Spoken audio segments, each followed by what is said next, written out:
The email arrived on September 8 at 11:23 a.m., just as I was reviewing briefs for a securities fraud case scheduled for the following week. From Jessica Wright. Subject: Anniversary Party Update.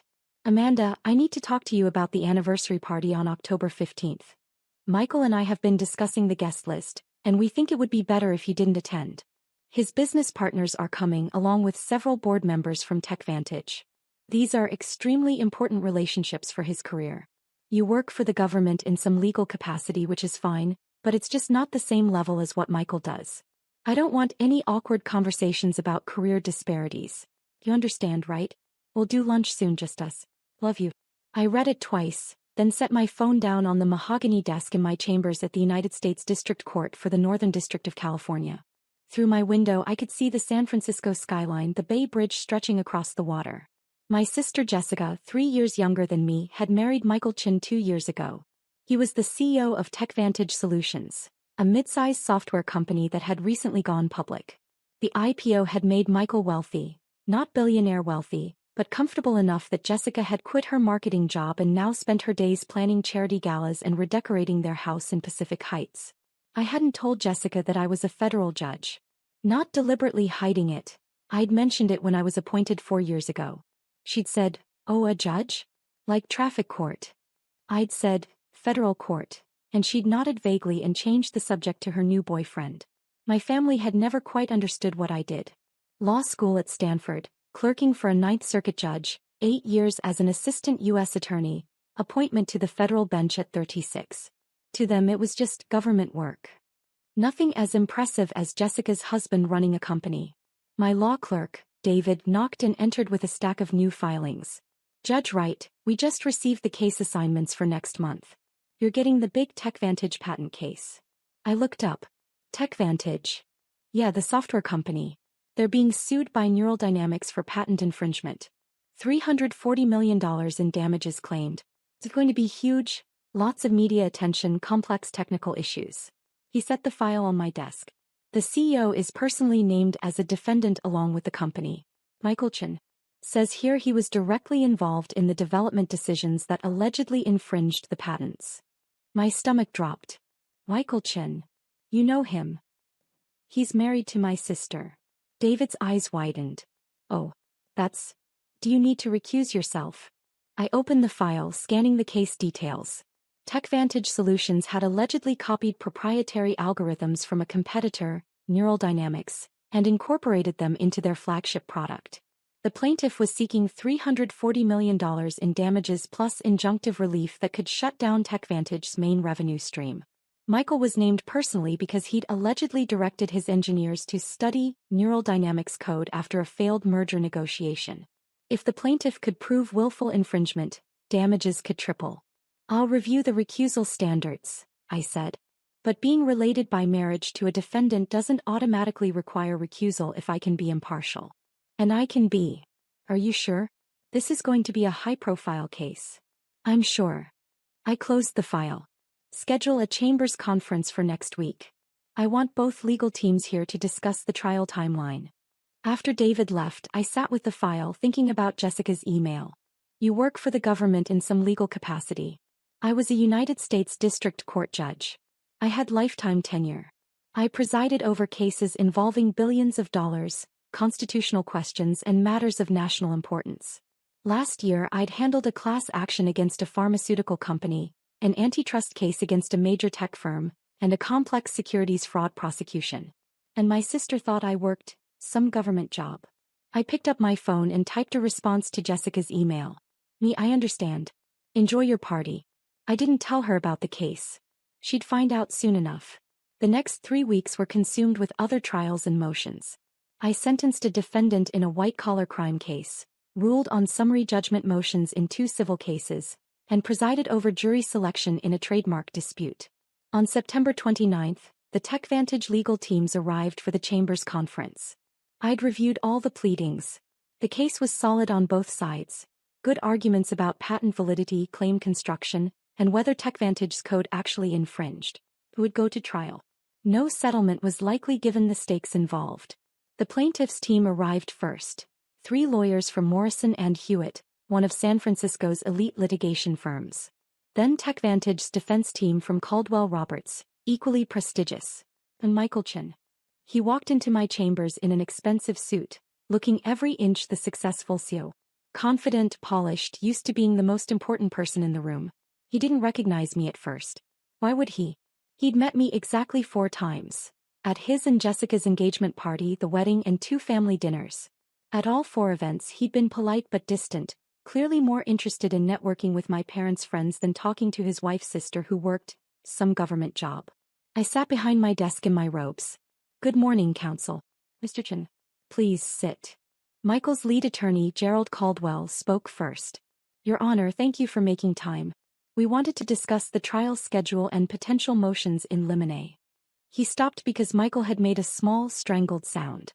Mr. Chin. I said. Are you all right? He was staring at me. Really looking at me for the first time. At the nameplate on my desk. Honorable Amanda Wright, his district court judge. At my robes. At the seal of the United States behind me. He started then stopped. Judge Wright. Amanda Wright. Yes. You're Jessica's sister. I am. His face had gone pale. Gerald Caldwell looked between us, confused. Your Honor, is there a conflict we should be aware of? Mr. Chin is married to my sister, I said calmly. I've reviewed the recusal standards. My relationship to Mr. Chin is by marriage, not blood. I have no financial interest in the outcome of this case. I can preside impartially. However, if either party wishes to file a motion for recusal, you're welcome to do so. The plaintiff's attorney, Sandra Morrison, spoke up. Your Honor, the plaintiff has no objection to you presiding. We're confident in your impartiality. Gerald looked at Michael, who was still staring at me like I'd appeared from another dimension. Mr. Chin, do you have any concerns about Judge Wright's ability to be fair? Michael swallowed hard. No. No concerns. Then we'll proceed, I said. Trial is set for December 5th.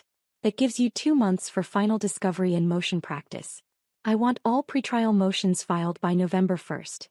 Jury instructions due November 15th. Any questions? We spent the next 40 minutes discussing technical details. Expert witnesses, exhibit lists, estimated trial length. Michael said nothing. He just sat there looking progressively more uncomfortable as I efficiently managed the conference, set strict deadlines, and made clear that this trial would be run on my schedule, not anyone else's. When the conference ended, Gerald and his team filed out. Michael hesitated at the door. Judge Wright, could I have a moment? The plaintiff's attorneys had already left.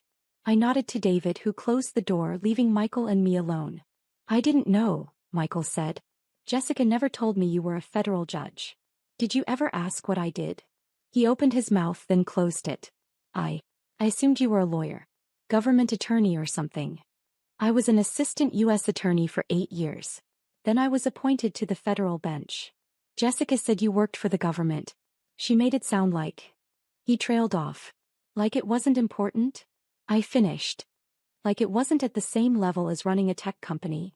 His face flushed. I never said that. No, but you thought it. Both of you did. That's why I wasn't invited to your anniversary party. Too awkward to have the underachieving sister around your important business partners. That's not. He stopped.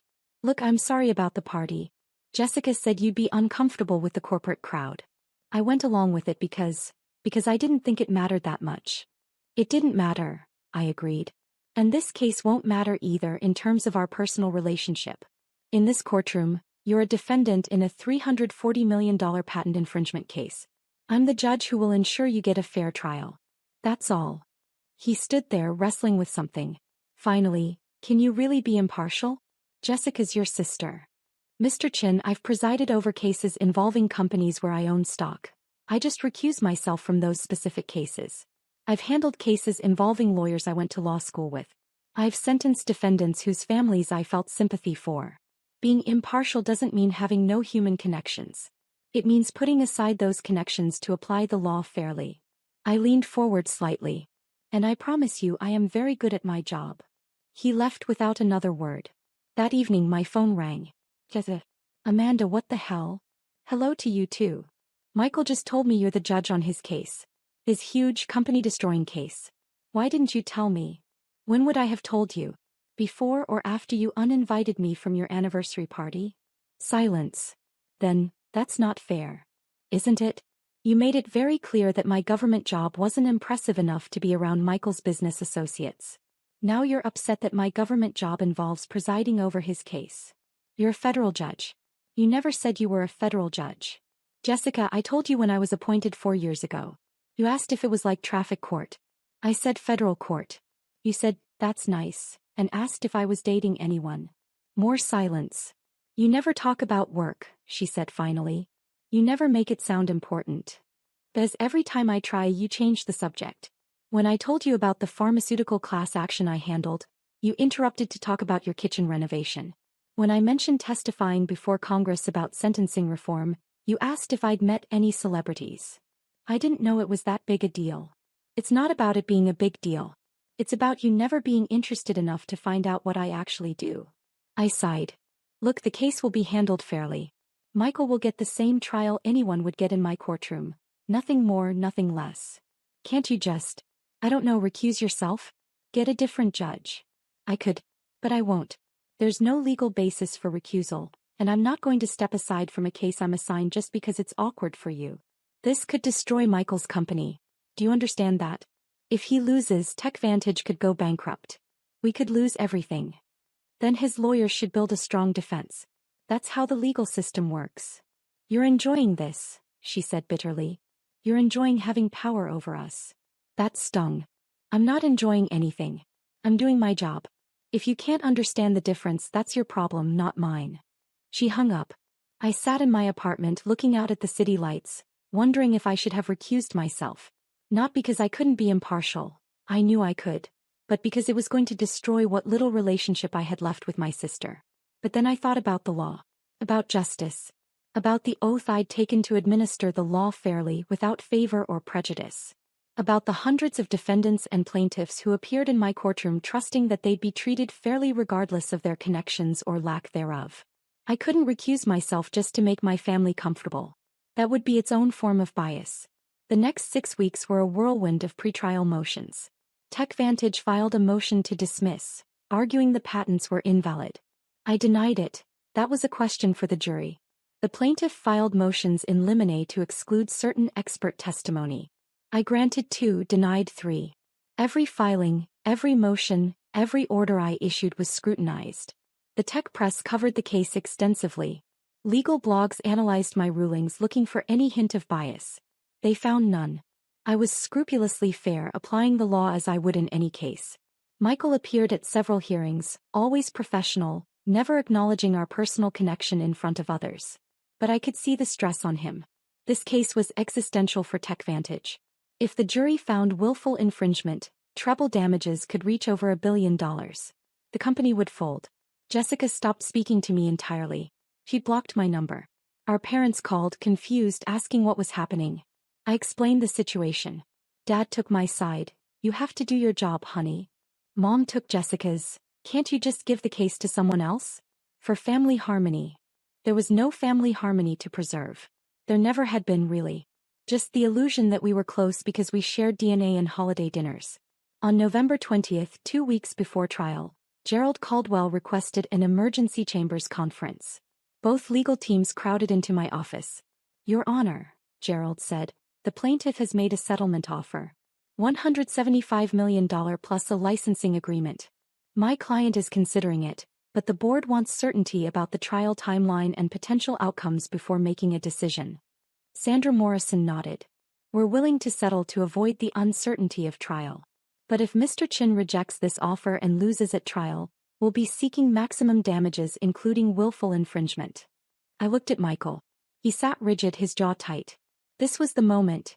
Take the settlement and save the company, but admit wrongdoing or go to trial and risk everything. Mr. Chin, I said, this is your decision, not mine. But you should know that trials are unpredictable. Juries are unpredictable. You might win completely. You might lose catastrophically. Settlement gives you certainty. Your Honor, he said carefully, do you think we infringed? What I think is irrelevant. The jury will decide based on the evidence. But if you had to guess. I don't guess, Mr. Chin. I evaluate evidence and apply the law. That's what the jury will do. I paused. But I will say this. The plaintiff has strong evidence. Your engineers access their code. Your product contains similar algorithms. Whether that rises to the level of patent infringement is a close question. A very close question. Gerald and Michael exchanged looks. We need to discuss this, Gerald said. You have until December 1st to accept the settlement. After that we go to trial. I stood. Anything else? They filed out. Michael was the last to leave. At the door he turned back. If this was your company, would you settle? I should have refused to answer. It was inappropriate. But something in his face, the fear, the desperation, made me human for a moment instead of just a judge. If it was my company, I'd look at the evidence objectively and ask myself one question. Am I certain enough of victory to risk everything? Because that's what you're doing. Risking everything. I paused. But only you can answer whether the risk is worth it. He nodded and left. On November 28th, TechVantage accepted the settlement.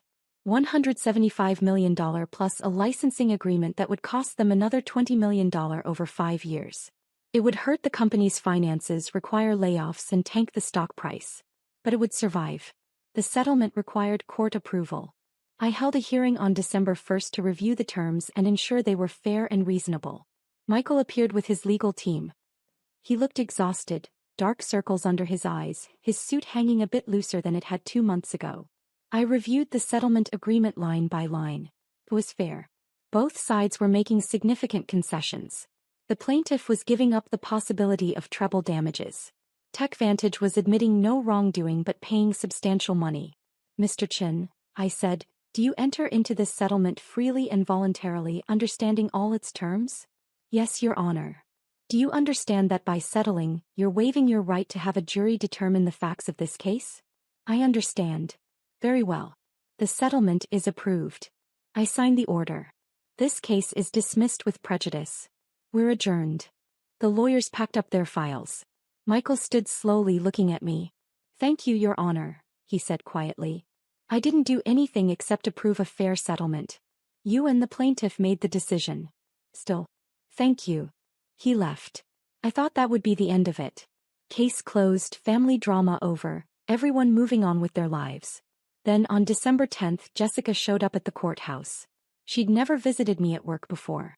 Didn't even know where my chambers were.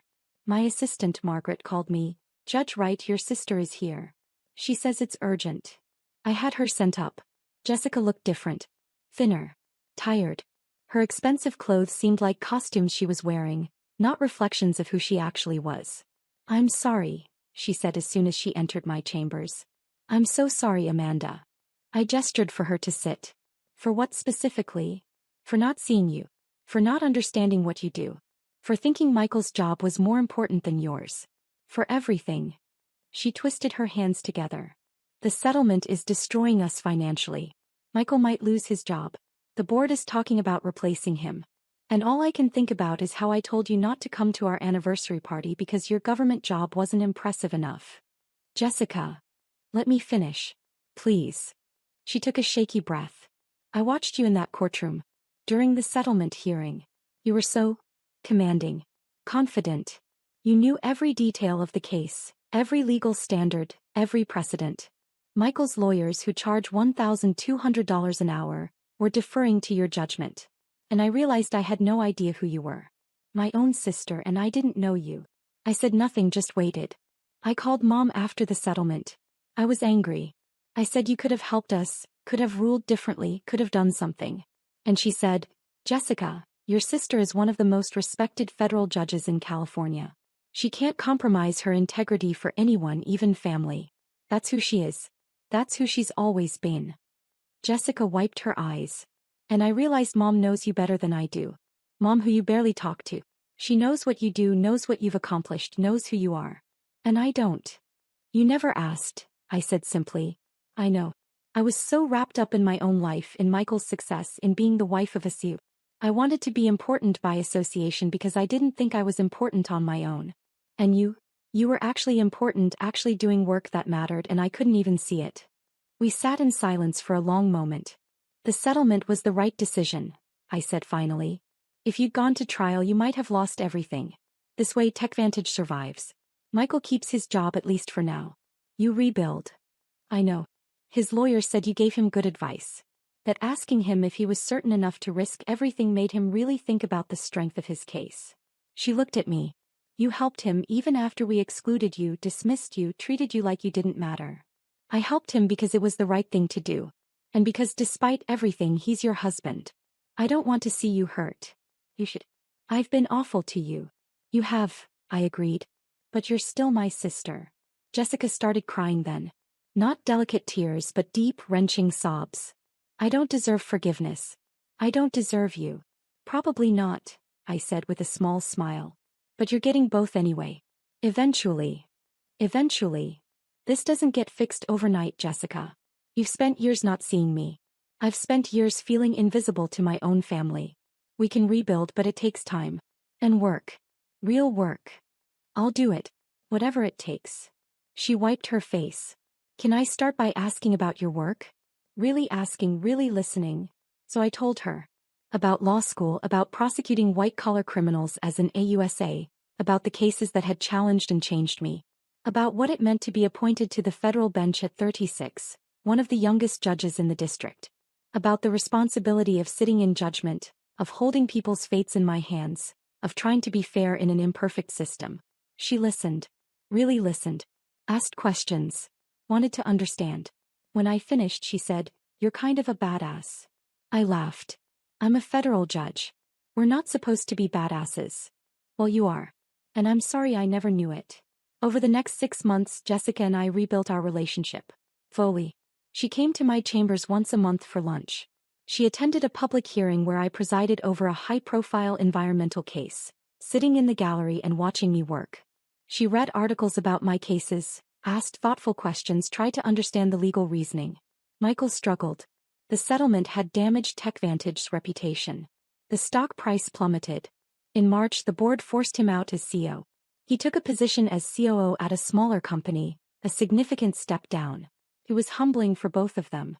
The big house in Pacific Heights went on the market. The luxury cars were sold. Jessica got a job, an actual job in marketing at a nonprofit. They downsized their life, and in some ways it made them better people. In April, they invited me to dinner at their new, smaller apartment in the marina. Thank you, Michael said over pasta that Jessica had cooked herself. For handling the case fairly. For giving me good advice. For not holding our ignorance against us.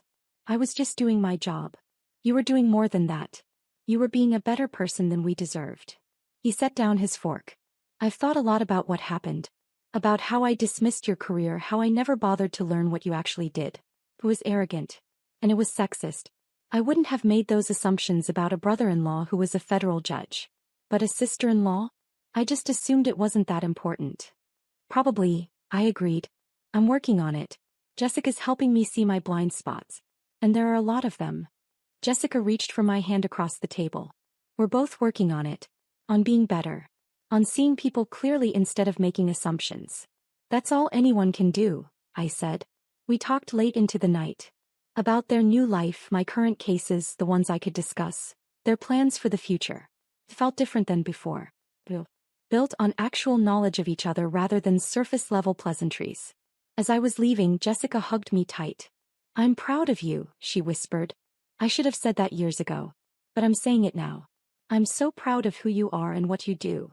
Thank you, I said. That means a lot. Driving home, I thought about justice. In the courtroom, justice meant applying the law fairly without bias, giving everyone an equal chance to be heard. In life, justice was more complicated. It meant being seen for who you really were. It meant having your accomplishments recognized, not dismissed. It meant being valued not despite your choices but because of them. For years, I hadn't had that with my family. I'd had professional respect, public recognition, the esteem of my colleagues. But not family validation. Now maybe I was getting both. A year later, I presided over the naturalization ceremony for 50 new American citizens. It was one of my favorite judicial duties. Welcoming people who'd worked so hard to become part of this country. Jessica and Michael attended, sitting in the public gallery. Afterward, they waited while I congratulated each new citizen. That was beautiful, Jessica said when I finally made it over to them. Seeing you up there administering the oath, welcoming those people. I cried. It's a pretty emotional ceremony. It is. But I also cried because I was proud. And because I wished I'd seen you do this years ago. Wished I'd paid attention to your life sooner. Michael nodded. We missed a lot. But we're here now. You are, I agreed. We went to lunch at a place near the courthouse. As we walked through the financial district, people recognized me. A lawyer nodded respectfully. A law student worked up the courage to introduce herself and ask about clerkship opportunities. A defendant I'd sentenced to community service instead of jail time stopped to thank me for giving him a second chance. Jessica watched all of this with wonder. People respect you. Really respect you. Some people. Others think I'm too lenient or too harsh. You can't please everyone in this job. But you try to be fair. Always. At lunch, Michael asked about a case that had been in the news. A major antitrust suit I was handling. I explained the legal issues, the arguments on both sides, the difficulty of balancing innovation against monopolistic practices. How do you decide? He asked. When both sides have good arguments, how do you choose? I apply the law as best I understand it. I follow precedent. I consider the facts carefully. And I make the decision I think is most consistent with justice and the law. I paused. And sometimes I get it wrong. That's why we have appeals courts. Have you ever been overturned? 3 times in 4 years. Once I think the appeals court was right, I misapplied a standard. Twice I think they were wrong, but that's how the system works. No one's infallible. Jessica smiled. You're so honest about your limitations. Most people wouldn't admit they make mistakes. Most people aren't federal judges. We have to be honest about the limits of our knowledge and judgment. The moment you start thinking you're infallible is the moment you become dangerous. After lunch, Jessica walked me back to the courthouse. I've been thinking, she said, about throwing you a party. A celebration of your career, your accomplishments. Invite your colleagues, your law school friends, people who actually understand what you do. Would you want that? I thought about it. A party full of people who knew me, who respected my work, who didn't need explanations or justifications for my choices. I'd like that, I said. Good. Because you deserve to be celebrated. You've always deserved it. I'm just sorry it took me so long to realize. The party happened in June at a rooftop venue overlooking the bay. 50 guests, judges, former clerks, law school friends, colleagues from my AUSA days. The chief judge of our circuit attended. 2 of my mentors came. Sandra Morrison, the plaintiff's attorney from the TechVantage case, brought a bottle of excellent wine and told Jessica, "Your sister is one of the finest legal minds I've encountered. You should be very proud." Jessica beamed. I am. I gave a short speech thanking everyone for coming, for supporting me over the years, for being part of my professional journey. I didn't mention my family's years of not understanding. I focused on gratitude for those who had seen me clearly. But at the end I added, and I want to thank my sister Jessica and her husband Michael for being here tonight. For taking the time to learn about my work, for supporting me even when they didn't fully understand what I did. Family isn't just about blood. It's about showing up. And they're showing up now. That means everything. Jessica was crying again. Happy tears this time. Later, as the party wound down, Michael pulled me aside. I know I've said this before, but I need to say it again. I'm sorry. For not seeing you, for dismissing your work, for being part of excluding you. If I could go back and do it differently. You can't, I interrupted gently. None of us can go back. We can only go forward and do better. Then I promise I'll do better. We both will. I know you will. He hesitated, then said, Can I ask you something? The case, did you ever want to rule against me? To punish me for how we treated you? I thought about lying, saying no, I'd never felt that temptation. But honesty was important. For about 30 seconds when I first got the case assignment, I thought about how satisfying it would be to rule against you on every motion. To watch you squirm. I smiled slightly. And then I remembered my oath. My responsibility. The fact that justice can't be personal. And I let it go. That must have been hard. It was the right thing to do. That's what mattered. He nodded slowly. You're a better person than I am. I'm just a person who chose a career that demands integrity. You do important work too, Michael. Running companies, creating jobs, innovating. It's just different work. Neither is more valuable than the other. They're just different. Jessica said something similar the other day. That she'd spent years thinking corporate success was the only success that mattered. That she'd internalized the idea that making money was more important than serving the public. That she'd been wrong. She's learning, I said. We all are. 2 years after the TechVantage case, I was elevated to the Ninth Circuit Court of Appeals. The appointment was a huge honor. Circuit judges hear appeals from all the district courts in the western United States, setting precedent that affects millions of people. My confirmation hearing was intense. Senators questioned me about my judicial philosophy, my decisions, my approach to the law. Jessica sat in the gallery watching every moment. When one senator praised my commitment to fairness and thoughtful application of the law, I saw her smile with pride. The confirmation went through. I was sworn in on a crisp October morning at the San Francisco courthouse. The Chief Justice of the United States administered the oath. 200 people attended. Jessica and Michael sat in the front row next to my parents.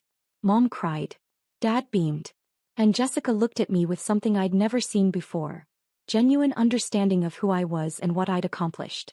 At the reception afterward, Jessica introduced me to people. This is my sister, Judge Amanda Wright. She was just confirmed to the Ninth Circuit. She's one of the youngest appellate judges in the country. Not, my sister who works for the government.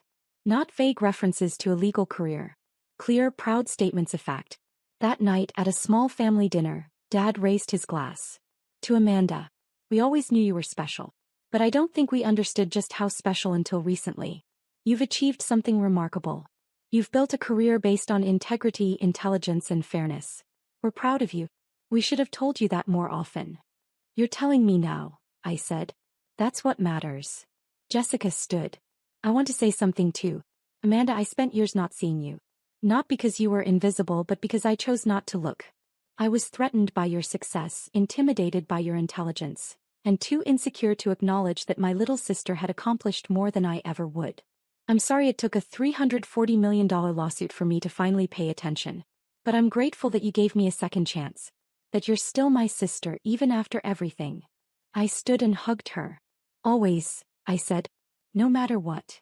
Later as I drove home alone I thought about the journey. From being the dismissed sister with the government job, to being a respected federal judge. From presiding over my brother-in-law's case to being elevated to the appellate court. From family invisibility to recognition. The professional success had come first. That had been within my control. Work hard, make good decisions, earn respect through competence and integrity. The family recognition had taken longer. It had required them to do the work of seeing me, and me to do the work of letting them. Both mattered. Both were necessary. Justice, I'd learned, wasn't just what happened in courtrooms. It was what happened in families when people finally chose to see each other clearly. When accomplishments were acknowledged. When value was recognized. When love was paired with understanding. I'd been a judge for 8 years. I'd issued hundreds of rulings. I'd overseen dozens of trials. I'd been affirmed, reversed, praised, and criticized. But the ruling I was proudest of wasn't from the bench. It was the decision to give my family another chance. To believe that people could change, could grow, could learn to see what they'd missed. That required a different kind of justice. One that balanced accountability with mercy, truth with grace, boundaries with forgiveness. I was still learning. We all were. But we were learning together. And that was enough.